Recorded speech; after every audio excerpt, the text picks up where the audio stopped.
Russia launched a large-scale overnight attack on Ukraine, hitting Kyiv, Kharkiv, and Dnipro. AP reports the strikes killed rescue workers in Kharkiv and 4 people in Kyiv. Ukraine's Air Force said Russia launched 70 missiles and 611 drones overnight, mostly targeting Kyiv.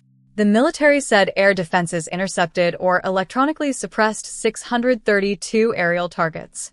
In Kyiv, officials said 4 people were killed and at least 30 were injured, including 2 children. Strikes hit apartment buildings, a market, a grocery store, and other civilian sites. The attack also sparked a serious fire at the Kyiv Pechersk Lavra, one of Ukraine's most important religious landmarks. Officials said damage to the centuries-old monastery complex was substantial. In Kharkiv, authorities said Russian forces used a double-tap tactic, striking again after emergency crews reached the site. 4 emergency workers and 1 city emergency department employee were killed. Russia's defense ministry said it targeted military industrial facilities and air bases.